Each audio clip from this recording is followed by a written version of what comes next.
Matching matching dress, সবাই matching হয়ে গেছে। ফোনে তোমাকেও ম্যাচিং লাগছে।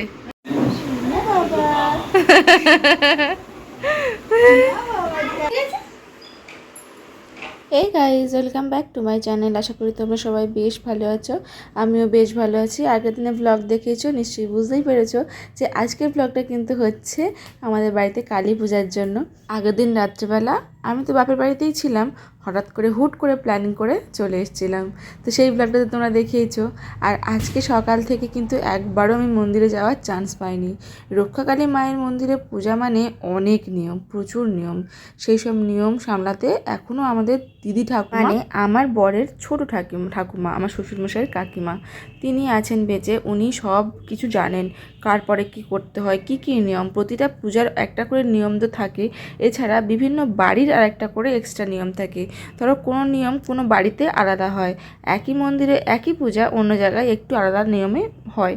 তো সেই রকমই বাড়ির কিছু কিছু নিয়ম থাকে, সেগুলো সব সামলানোর জন্য সকালবেলা মা সেই সকাল থেকে, আগের দিন যেহেতু শিবরাত্রি ছিল তাই সেদিনও ব্রত করার পরের দিনে কিন্তু বাড়ির কোনো বইয়ের একটু ছুটি থাকে না। তো সকালবেলা বউ মেয়েরা সবাই মিলে সকাল থেকে রেডি হয়ে যায়, কারণ যে ঘরটা মন্দিরে থাকে সারা বছর, সেই রক্ষাকালী মায়ের মন্দিরের পূজা মানে তোমরা বুঝতেই পারছো। সেখানে মা একদিনের জন্য সন্ধেবেলা আসবে, তারপরে সেই সন্ধেবেলা ধুমধাম করে সারা রাত পূজা হয়ে সূর্য উদয়ের আগে মায়ের বিসর্জন চলে যাবে। তো এটাই নিয়ম, তো অনেকেই জানো, তাও আমি একবার বলে দিলাম। তেমনটা আবার মা যখন আসবে তখনও কিন্তু সূর্যাস্তের পর। তো সূর্যাস্তের পর বলতে সেভাবে হয়নি, প্রায় ওই 7টা বেজে গেছিলো, 7টা, 7:30, 8টার দিকে ঠাকুর এসেছিলো। তারপরে পূজা হয়ে সারা রাত, ভোরবেলা একদম সকালবেলা হয়ে গেছিলো ঠাকুরের বিসর্জনের জন্য। তো যাই হোক, সেগুলো এখন পরের কথা। আগে মা এখনও আসতে পারেনি, তাই বিজয়ের কথা না বলাই ভালো।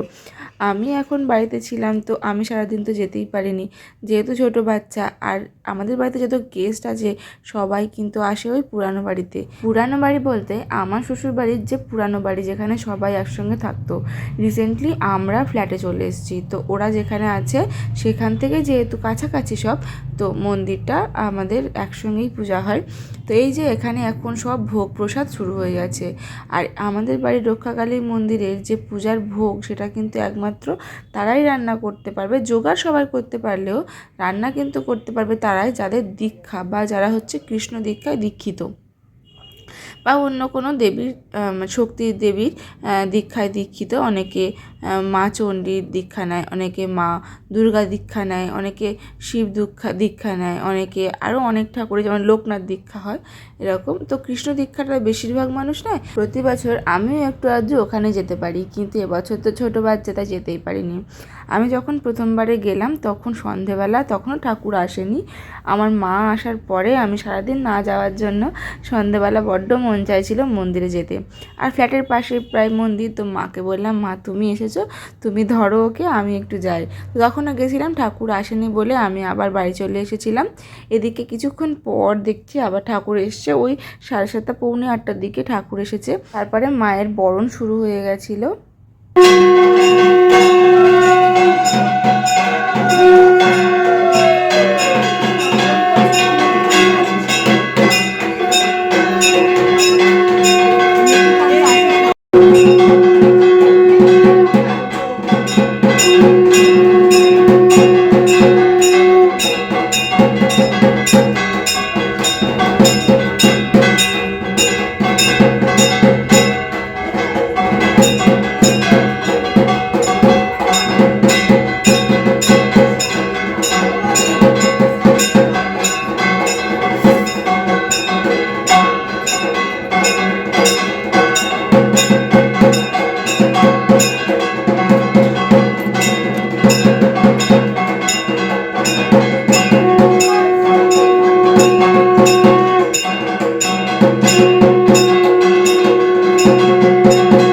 মায়ের মেন বরণটা কিন্তু এখনও ঠাকুমা করে আমাদের। তো ঠাকুমা বরণটা করছিল, কিন্তু প্রথমবারে যে চারিদিকে প্রদক্ষিণ, সেটা যখন করা হয় তখন মা ওই যে মন্দিরের মণ্ডপের বাইরে থাকে, তখন মাকে বরণ করে চারিদিকে সবাই করে নেয়। তারপরে যখন মাকে বসানো হয় মায়ের আসনে, তখন ঠাকুমা আসল বরণ করে, তারপরে ব্রাহ্মণ পূজা শুরু করে।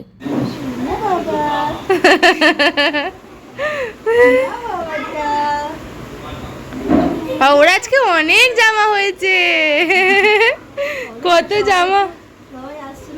হ্যাঁ, এদিকে তো পূজা চলছিল, কিন্তু সারা রাত পূজা হবে, কিন্তু আমার ছোট বাবু থাকার জন্য আমি তো থাকতে পারবো না। আমি চলে এসেছিলাম বাড়িতে। আর ও যেহেতু ছোট বেবি, তাই ওকে দেখতে সবাই এসেছিলো।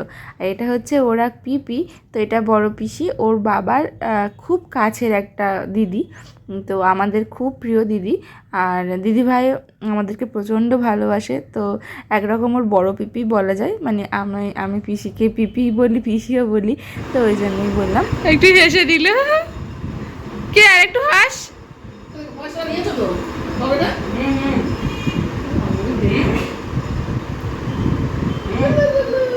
অঞ্জলি তো রাত্রেবেলা।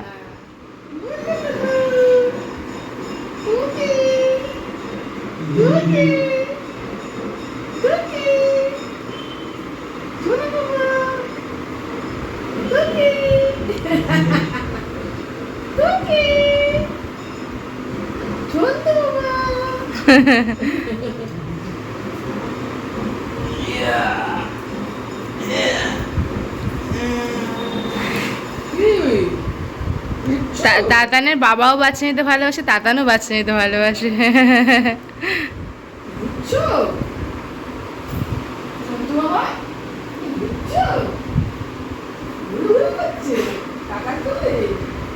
আর শুধু পিপি না, ওর একটু জেঠুও এসেছিলো, জেঠু সারা রাত ছিল আমাদের বাড়িতে। এছাড়া ওর আরও অনেক গেস্ট এসেছিলো, ওর ছোটো ছোটো কাকাইরা এসেছিলো ওকে দেখতে। যেহেতু ও এই ঠাম্মার বাড়িতে প্রথম এলো, তো ওই জন্য ওকেও প্রচুর লোক দেখতে এসেছিলো, দুদিন দিয়ে দেখতে এসেছিলো, পরের দিনেও অনেক এসেছিলো, মানে আজ যখন আমি ব্লগটা এডিট করছি, তো এটা আমি পরের নেক্সট ব্লগে তোমাদের দেখাবো যে আরও কত কেউ এসেছিলো। ওকে অনেক গিফট দিয়েছে, সেই গিফটগুলো আমি তোমাদের একটা ব্লগে দেখাবো কত গিফট পেয়েছে। ড্রেস সবাই ম্যাচিং হয়ে গেছে, ফোনে তোমাকেও ম্যাচিং লাগছে, তোমাকেও ফোনে ম্যাচিংই লাগছে।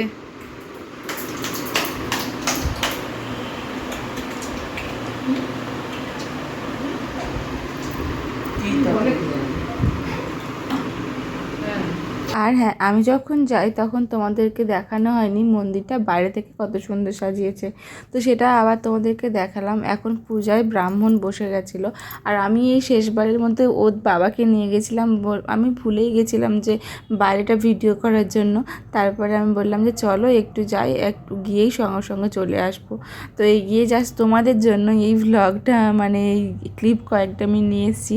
তো এগুলো বাইরে সাজানো হয়েছিল, আর আমি তখনও ড্রেসটা চেঞ্জ করিনি, তারপরে এসে ড্রেস চেঞ্জ করে নিয়েছি। আগে আমার শ্বশুরমশাই এই ঠাকুরের পূজা করতো, মানে যার নামে সংকল্প হয় আর কি, বাড়িতে একজন একটা ছেলেই উপোস করে সেগুলো করে। এমনিতে সবাই উপোস করতে পারবে, পূজা দিতে পারবে, তাও একটা বাড়ির ছেলে, মানে ওই বাড়ির ছেলের নামে হতো। কিন্তু বাবা যেহেতু যখন থেকে অসুস্থ হয়ে যাওয়া গেছে, তখন থেকে আমাদের এক কাকাই, সেই কাকার নামেই আর কি সংকল্প হয়, বাকি সব পূজা হয়। তো ওই জন্য কাকা ওখানে, আর সেই কাকা মানে যিনি ওই পূজাটা করবেন, যার নামে হবে, সেটা কিন্তু বাড়ির ছেলেই। আর বাড়ির ছেলেকেই না খেয়ে থাকতে হবে, বেশ নিষ্ঠা ভরেই সারাদিন থাকতে হবে, জলও খেতে পারবে না, মানে এরকমভাবেই থাকতে হয়। তো এদিকে আবার কাকা রেডি হয়ে গেছিলো, আর রাত তখন বাজে 9:30, 9:45, তখনও তোমরা দেখতেই পাচ্ছ যে পূজা তখনও ঠিকঠাক করে শুরু হয়নি। ব্রাহ্মণ তখনও সব জোগাড় যন্ত্র করছিল, তার মানে বুঝতেই পারছো সারা রাত ধরে পূজাটা হয়। যাই হোক, তোমাদের ভালো লাগলো আশা করি। আর হ্যাঁ, আমাদের এখানে যে মায়ের মন্দিরে তো সব সময় মা থাকে না, রক্ষাকালী মায়ের ঘরটাই তো থাকে মন্দিরে, আর ওখানে যে শিবলিঙ্গটা থাকে সেটাতেই কিন্তু আমাদের প্রতি বছর শিবরাত্রির পূজাও হয়। তো আশা করছি তোমাদের ভিডিওটা ভালো লাগলো। আর বাবুকে তো বেশি সাজাইনি, ওকে একটা পিঙ্ক কালারের জামা পরিয়েই সারাদিন রেখেছিলাম। আর আমাকে কেমন লাগছে কিন্তু অবশ্যই জানিও, অনেক দিন পরেই আমি শাড়িটা পরলাম।